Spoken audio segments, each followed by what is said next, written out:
ലോകത്ത് ത്രില്ലർ സിനിമകൾക്ക് പുതിയൊരു വഴിത്തിരിവും ബെഞ്ച് മാർക്കും സമ്മാനിച്ച ചിത്രമായിരുന്നു മോഹൻലാൽ ജിത്തു ജോസഫ് കൂട്ടുകെട്ടിൽ പിറന്ന ദൃശ്യം. മുഖ്യ കഥാപാത്രങ്ങളായ ജോർജ് കുട്ടിയും കുടുംബത്തെയും പ്രേക്ഷകർ ഇരു കൈ നീട്ടി സ്വീകരിച്ചതിനൊപ്പം ചിത്രത്തിലെ ഓരോ കഥാപാത്രങ്ങളും പ്രേക്ഷക മനസ്സിൽ ശക്തമായി ഇടം നേടി. ഈ വിജയഗാഥയുടെ മൂന്നാം അധ്യായമായ ദൃശ്യം 3യുടെ ചിത്രീകരണം പുരോഗമിക്കവേ മോഹൻലാൽ തന്റെ ഭാഗങ്ങളുടെ ചിത്രീകരണം പൂർത്തിയാക്കിയെന്ന വാർത്തയാണ് സിനിമാ ലോകത്ത് പുതിയ ചർച്ചകൾക്ക് തിരികൊളുത്തിയിരിക്കുന്നത്. സെറ്റിലെ സഹപ്രവർത്തകർക്കൊപ്പം കേക്ക് മുറിച്ച് സന്തോഷം പങ്കിടുന്ന മോഹൻലാലിന്റെ വീഡിയോ സമൂഹ മാധ്യമങ്ങളിൽ വൈറലായി കഴിഞ്ഞു. ദൃശ്യം 3 ഷൂട്ടിംഗ് പൂർത്തിയാക്കുന്നതിന് മുമ്പേ 350 കോടി ക്ലബിൽ ഇടം നേടിയെന്ന വെളിപ്പെടുത്തൽ മലയാള സിനിമയുടെ വളർച്ചയുടെ നിർണായക സൂചനയാണ്. മനോരമ ഹോർത്തൂസിന്റെ ആകാശം തൊട്ട് മലയാള cinema the power behind the rise എന്ന വിഷയത്തിലെ ചർച്ചയിൽ സംസാരിക്കവെയാണ് ചലച്ചിത്ര നിർമ്മാതാവ് എം രഞ്ജിത്ത് ഈ സുപ്രധാന വിവരം പങ്കുവച്ചത്. ഷൂട്ടിംഗ് നടന്നുകൊണ്ടിരിക്കുമ്പോൾ തന്നെ ഇന്ത്യയിലെ ഒരു പ്രാദേശിക ഭാഷാ ചിത്രത്തിന് ഇത്രയും വലിയ ബിസിനസ് ലഭിക്കുന്നത് ആദ്യമായാണെന്നും അദ്ദേഹം അഭിപ്രായപ്പെട്ടു. അങ്ങനെ നോക്കിയാൽ എത്രയോ ഉയരത്തിലാണ് മലയാള സിനിമ എത്തിയിരിക്കുന്നത്. മികവുള്ള സിനിമകൾ കൂടുന്നുമുണ്ട്.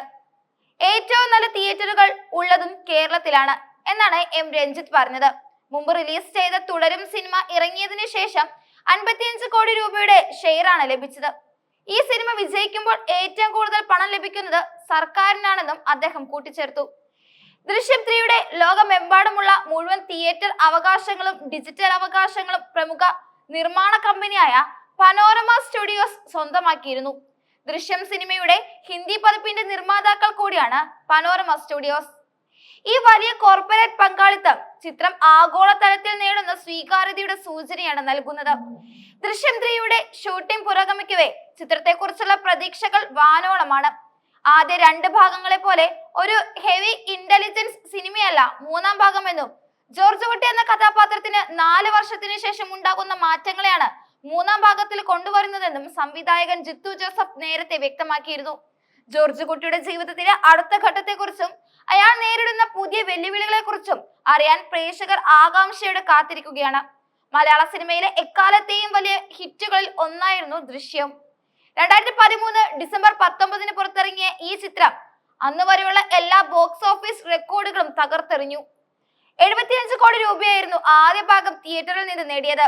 മലയാളത്തിലെ ആദ്യത്തെ 50 കോടി ചിത്രമായിരുന്നു ദൃശ്യം. മോഹൻലാലിന്റെ കരിയറിലെ തന്നെ ഏറ്റവും മികച്ച കഥാപാത്രങ്ങളിൽ ഒന്നായി ജോർജ് കുട്ടി മാറി. തമിഴ്, തെലുങ്ക്, ഹിന്ദി, കന്നഡ ഉൾപ്പെടെയുള്ള നിരവധി ഭാഷകളിലേക്ക് ചിത്രം റീമേക്ക് ചെയ്യപ്പെടുകയും അവിടെയും വലിയ വിജയം നേടുകയും ചെയ്തു. മോഹൻലാലിനൊപ്പം മീന, അൻസിബ ഹസൻ, ആശ ശരത്, സിദ്ദിഖ്, എസ്തർ അനിൽ എന്നിവരാണ് ചിത്രത്തിൽ പ്രധാന കഥാപാത്രങ്ങളെ അവതരിപ്പിച്ചത്. ദൃശ്യം 2 2021 ഫെബ്രുവരി 19 പ്രേക്ഷകരിലേക്ക് എത്തിയത്. കോവിഡ് മഹാമാരിയുടെ പശ്ചാത്തലത്തിൽ ആമസോൺ പ്രൈമിലൂടെ OTT റിലീസായിട്ടാണ് ചിത്രം പുറത്തിറങ്ങിയതെങ്കിലും ആദ്യ ഭാഗത്തിന് വിജയത്തെ അത്ഭുതകരമായി പിന്തുടരാൻ രണ്ടാം ഭാഗത്തിനും സാധിച്ചു. ഒരു സസ്പെൻസ് ത്രില്ലർ എന്നതിലുപരി ഒരു കുടുംബ ബന്ധങ്ങളുടെ വൈകാരിക യാത്ര കൂടിയായിരുന്നു ദൃശ്യം സീരീസ്. ദൃശ്യം 3യിലേക്ക് ലഭിക്കുന്ന ഈ വലിയ ഹൈപ്പും റിലീസിംഗിന് മുമ്പുള്ള ബിസിനസ് നേട്ടവും മലയാള സിനിമയുടെ വ്യാപ്തിയും സ്വീകാര്യതയും വർദ്ധിച്ചതിന്റെ തെളിവാണ്.